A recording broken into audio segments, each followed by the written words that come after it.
ଆଜ୍ଞା କ'ଣ ଆଜିର କାର୍ଯ୍ୟକ୍ରମ ରହିଛି? ଜୟ ଶ୍ରୀ ଶ୍ରୀ କୃଷ୍ଣ ସବୁ ସୋମନାଥ ଦେବ ଆମର ଏହି ମହାଯଜ୍ଞ ଶ୍ରୀ ଶ୍ରୀ କୃଷ୍ଣ ସବୁ ସୋମନାଥ ଦେବଙ୍କର ମହାଯଜ୍ଞ କାର୍ଯ୍ୟକ୍ରମ ଚାଲି ରହିଅଛି। ତାରି ଭିତରେ ଆଜି ହେଉଛି ପୂର୍ଣ୍ଣାହୁତି ଶେଷ ଦିବସ। ପୂର୍ଣ୍ଣାହୁତି ଦିନ ଆମର ଠାକୁରଙ୍କର ସମସ୍ତ ପ୍ରକାର କାର୍ଯ୍ୟକ୍ରମ ରାତ୍ରି 4ଟାରୁ ଆରମ୍ଭ କରାଯାଇଛି। ରାତ୍ରି 4ଟାରେ ଠାକୁରଙ୍କର ମନ୍ଦିର ଶୋଧନ କାର୍ଯ୍ୟ କରାଯାଇଥିଲା। ତତ୍ପରେ ଠାକୁରଙ୍କର ବେଶ ଇତ୍ୟାଦି କରାଯାଇ ମଙ୍ଗଳ ଆଳତି କରାଯାଇଥିଲା। ମଙ୍ଗଳ ଆଳତି ପରେ ଆମର ଠାକୁରଙ୍କର ସମସ୍ତ ଭକ୍ତମାନଙ୍କ ପାଇଁ ସର୍ବସାଧାରଣ ଦର୍ଶନ ନିମନ୍ତେ ମନ୍ଦିର ଖୋଲାଯାଇଥିଲା ଏବଂ ସେହିପରି ମନ୍ଦିର ସମସ୍ତ ଭକ୍ତମାନେ ଦର୍ଶନ କରି ବା ଜାରି ରହିଅଛି। କିଛି ସମୟ ମଧ୍ୟରେ ତାହା ଆମର ଦ୍ୱିତୀୟ କାର୍ଯ୍ୟକ୍ରମ ହେଲା ଠାକୁରଙ୍କର ମଧ୍ୟାହ୍ନ ଧୂପ।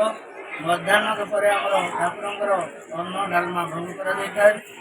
ଅନ୍ନ ଡାଲମା ଭୋଗ କରିସାରିବା ପରେ ଠାକୁରଙ୍କର ମଧ୍ୟାହ୍ନ ଧୂପ ସରିବା ପରେ ଆମର କିଛି ସମୟ ପହୁଡ଼ କାର୍ଯ୍ୟ ଜାରି ରହିଥିଲା ଏବଂ ଠାକୁରଙ୍କ ପ୍ରସାଦ ବାହାରିବା ପରଠାରୁ ଆମର ସର୍ବସାଧାରଣଙ୍କ ନିମନ୍ତେ ପ୍ରସାଦ ସେବନ ଆମର ଆନନ୍ଦ ବଜାର ଚାଲି ରହିଛି।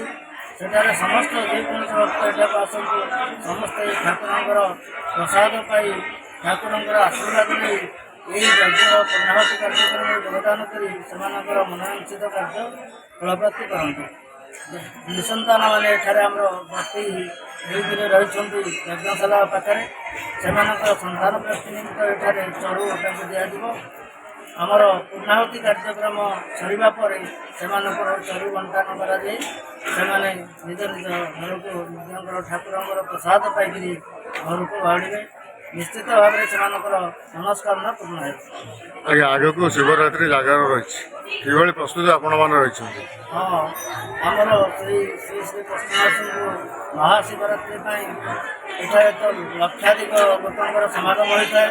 ସେଥିପାଇଁ ପ୍ରଶାସନ ତରଫରୁ ଏବଂ ଆମର ଯୁବଗୋଷ୍ଠୀ ମହାରାଷ୍ଟ୍ରର ସମସ୍ତ ଯୁବଗୋଷ୍ଠୀ ପାଖାପାଖର ଯୁବଗୋଷ୍ଠୀ ମଧ୍ୟ ସମସ୍ତେ ସାହାଯ୍ୟ କରନ୍ତି। ଏଭଳି ସମସ୍ତ ଭକ୍ତମାନେ ଏଠାକୁ ଆସି ସ୍ୱରୂପରେ ଶ୍ରୀ ଆମର ମହାଶକ୍ତି ଶିବ ଠାକୁରଙ୍କର ମହାଶିବରାତ୍ରି ମହାଦୀପ ଦେଖି ସାରି ସେମାନେ ଏଠାକୁ ବାହୁଡ଼ିବେ। ଆମର ଏହି ମହାଦୀପ କାର୍ଯ୍ୟକ୍ରମ ରାତ୍ର ଅର୍ଦ୍ଧମଧ୍ୟରେ ଆରମ୍ଭ କରାଯାଇଥାଏ। ପୂଜାପୂଜି କାର୍ଯ୍ୟକ୍ରମ ମହାଭିଷେକ କାର୍ଯ୍ୟକ୍ରମ ସରିବା ପରେ ଆମର ମହାଦୀପ ଉଠିଥାଏ।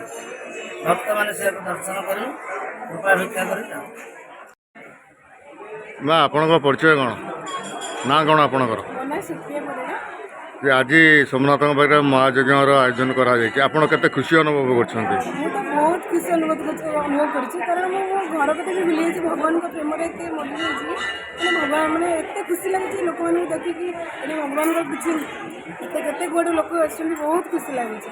ଆଉ ଆଜି ଦୁଃଖ ବି ଗୋଟେ ଲାଗୁଛି, ଆଜି ପୂର୍ଣ୍ଣାହୁତି ସରିଯିବ, ଭାରି କଷ୍ଟ ଲାଗୁଛି। କ'ଣ ଠାକୁରଙ୍କୁ ଆପଣଙ୍କର ରହିଛି? ଠାକୁର କି ଅଗାଧ ବିଶ୍ୱାସ ଆପଣଙ୍କର ରହିଛି? ଠାକୁରଙ୍କ ଉପରେ ବିଶ୍ୱାସ ତ ମାନେ ସେଇଟା କଥାରେ ଆପଣଙ୍କୁ ମୋ ଭାଷା ମାଧ୍ୟମରେ ମାନେ ଆପଣଙ୍କୁ ବର୍ଣ୍ଣନା କରିପାରିବିନି।